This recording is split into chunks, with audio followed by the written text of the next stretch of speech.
Kwanza mambo ni mawili kwa sababu ya muda na kwa sababu sasa hivi ni muda wangu pia wa kwenda kanisani. Nataka kusema kwa nafasi yangu kama mwenyekiti wa Chadema mkoa wa Mara, na mambo hayo yote ni kwa ajili ya mustakabali wa mkoa wetu na pia kushauriana na watu ambao pia wanatoka kwenye line na wanapotoka. Kwanza kabisa sisi tunakaa boda ya Sirari kuhusu hili la makamu mwenyekiti kushikiliwa kwamba immigration au uhamiaji, idara yetu ya uhamiaji kutumika. Mimi niendelee tu kusisitiza kwamba idara ya uhamiaji inatumika kwa sababu kulikuwa kama na kasumba ya kumtafutia makamu mwenyekiti mashimo yanachimbwa, na yeye mwenyewe alishaambiwa tangu mapema kabisa kwamba kuna mashimo yanachimbwa kwa ajili yako.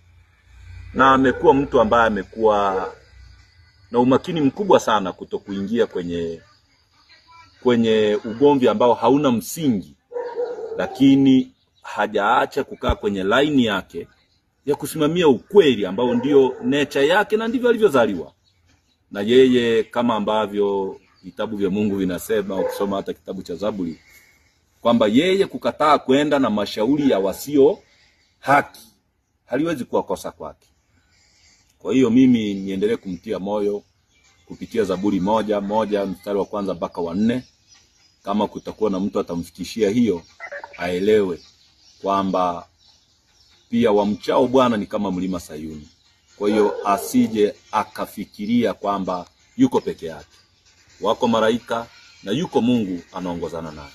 Kwa sababu ukiangalia kilichomweka ndani hata sasa, na sisi tulikuwa tumesisitiza kwamba tujue. Tunashukuru Mungu kwamba tumejua aliko. Sasa jambo la pili ni kwamba usalama wake na uhai wake ni jambo la msingi, wala hilo halina negotiation. Kwetu sisi kuhusu usalama wa makamu mwenyekiti wa chama halina negotiation. Sababu hatuwezi kuona tu watu siku hizi wanaamka tu wanachukua maisha ya watu wengine kama kuku, ya kwao ndio ya watu. Kwa hiyo sikutaka kwenda mbali kwenye hili.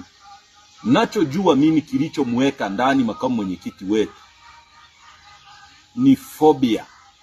Yaani kuna kitu kwenye psychology inaitwa phobic disorder. Yaani watawala wameshakuwa na phobia. Wao wenyewe wamekuwa na hofu ya kitu chao hicho walichounda kinachoitwa uchafuzi wa tarehe 29. Sasa wakikuona tu hata usoni, kama wanaona dimina yako haiendani na hiyo jina na hii waliotengeneza ambayo sisi tunaiita ni najis, wanaona huyu atunzwe, huyu atekwe, huyu afanywe hivi. Kwa hiyo wana phobia kubwa sana. Electrophobic ndio kinachowasumbua wao. Lakini imani ni kwamba sisi hii vita tunaye Kristo Mungu, na tunaamini hii vita atashinda yeye. Hilo la kwanza. La pili, kuhusu hili la ndugu yangu Wenje ambao umeniuliza sasa, sikutaka kumzungumza na wala sihitaji kumzungumza kwa sababu ya ukweli kwamba mimi binafsi na yeye au familia yangu na yake tulishavuka level ya vyama. Mama yake ni mama yangu.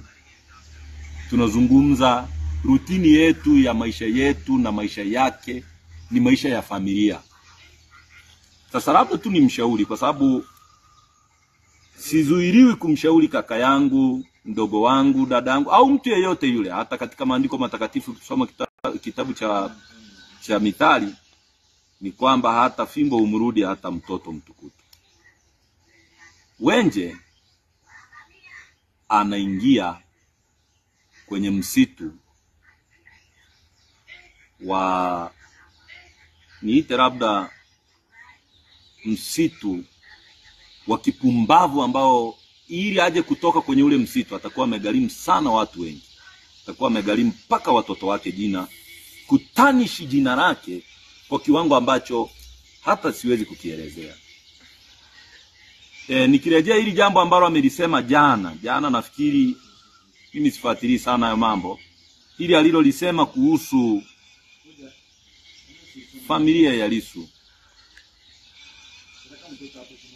kwanza lile ni tusi kibinadamu na ni kukosa utu, lakini pia ni kujivika unyama katikati ya watu ambao umeenda ukawakuta ni wanyama.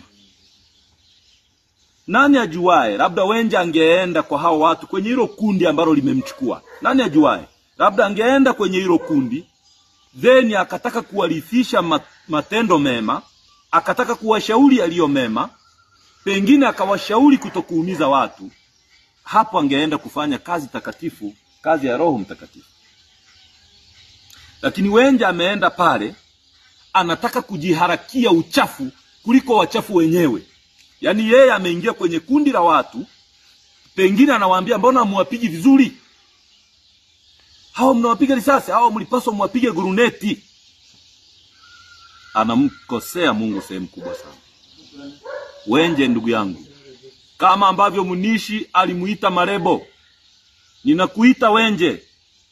Ninakuita Wenje ndugu yangu, Wenje, ndugu yangu Wenje. Kama Munishi alivyomuita Marebo ndugu yake. Acha kutumika kuumiza watu. Acha kutumika kuchafua image ya wanamkoma. Acha kutumika kuchafua image ya wanamichire. Acha kutumika kuchafua image ya watu ambao ni watu maalum katika harakati za mageuzi East Africa, Wajaruo, ambao ni kabila linaloheshimika lenyewe tulishajiheshimisha kama kabila. Acha kutumika kuwachafua. Kama umeamua kukaa upande huo, ni haki yako ya msingi. Lakini kaa huko kama ulitumwa na Mungu. Kama ulivyosema juzi, mara umtaje Hezekia, nilikuwa nakusikia, mara unamtaja nani, pengine ulikuwa unaruka tofauti na maandiko matakatifu yanavyotaka. Usiokote vifungu unavyoona vinakufurahisha wewe. Unapokula na mfarume, usiwe na papara hiyo ulionayo Wenje. Kwa mfano, una sababu gani kumaccuse mke wa Tundu Lissu? Mfano tu nikuulize kama ndugu yangu, mfano rahisi tu. Una sababu gani Wenje kumaccuse mke wa Tundu Lissu? Unafahamu mapito aliyopita mke wa Tundu Lissu? Mpaka sasa tangu mwaka 2017. Ambaye yule ni dada yetu. Licha tu ya kumheshimu kama mke wa Tundu Lissu, ulipaswa umheshimu kama Msuvati, mtu wa nyumbani. Kama ambavyo mtu mwingine anaweza kumheshimu huyo ambaye uko naye kumfurahisha hapo, kwa sababu ni dada yake, ulipaswa umheshimu mke wa Tundu Lissu. Kitendo cha kumchukua mke wa Tundu Lissu, kumuingiza kwenye ugomvi wako, kutaka kumzungumza ili onekane unajua kuzungumza, mimi nakushauri achana na hiyo tabia. Kwa sababu mbili, Tundu Lissu hawezi kujitetea, kwa sababu yuko kwenye kuta 4 kama alivyokuwa Mtume Paulo kwenye kuta hizo ndefu na minyororo mikubwa. Hana uwezo wa kujitetea, Mungu maskini wa Mungu kwa sasa. Lakini mke wake unataka kujibu. Alafu la tatu, ni nini kinakusukuma kuingilia maisha binafsi ya mtu? Yaani unasema mke wa Tundu Lissu hajaonekana mahakamani. Kwa nini usiwaraumu waliomweka Tundu Lissu mahakamani, unamlaumu mke wake kutokwenda pale? Ulipaswa waulize waliomweka kwamba mliyemweka Tundu Lissu mmemweka kwa kosa gani? Unayemtukana mke wa Tundu Lissu kibinadamu, umtendei haki. Unamkosea Mungu, unamkosea yule mama, unawakosea watoto wake. Kwa sababu wale watu wametengenezewa kitu kinaitwa forceful mobility. Forceful mobility. Yaani wametawanywa pasipo kupenda. Kama ambavyo watu wengi saizi kwenye familia zao wametawanywa pasipo kupenda. Kuna watu wengi wanatafuta wazazi wao, watoto wadogo kabisa. Kuna wazazi kama ambavyo nimemuona mama juzi, maskini wa Mungu, ametoka hospitalini moja kwa moja kwenda kumtafuta mtoto wake. Kuna mama yake Polepole, maskini wa Mungu, tunamuona pale anajivuta kumtafuta mtoto wake. Mama yake Mdude, dada zake na ndugu zake. Wachungaji mbalimbali wengine wamekimbia na nchi. Hiyo inaitwa forceful mobility. Yaani watu hawakupenda, sio social mobility, forceful mobility. Wamekimbia pasina kutaka, wamekimbizwa pasina kutaka, wamefosiwa kukaa mbali na wapendo wao. usiitumie kama fimbo ya kumtukana Tundu Lissu. Na la mwisho ni kukumbushe, Tundu Lissu si sehemu ya wagombea kwenye hicho mnachoita uchaguzi. Tundu Lissu si sehemu ya wagombea kwenye hicho mnachoita uchaguzi. Pengine mtu ambaye ungemlinganisha na huyu ne mnadi, pengine ni kina Mwajuma, hao ambao wanagombea, si Mwajuma, si kuna Saru Mwali, hao ndio uulize wake zao waliko vis-a-vis mgombea wako. Familia ya Tundu Lissu unaitafuta nini? Wanalia vilio vyao wenyewe. Baba yao amepigwa risasi, wale watoto hawajai kujua. Pengine aliyempiga risasi anafurahia kula saizi mayai. Baba yao yuko jela. Yule mama maskini wa Mungu juzi alikuwa kwenye mkutano huko, nilimuona mikutano fulani huko Ulaya, analia kama mtu ambaye hana namna ya kufanya. Huruma ya Mungu inakutaka umshauri mfalme au malikia uliye naye apunguze kuumiza watu, sio kumchochea huku unachofanya. Mimi ningetaka nikushauri kama ndugu yangu Wenje, na kuita kama Munisha alivyomuita Marebo. Ndugu yangu Wenje, mrudie Mungu.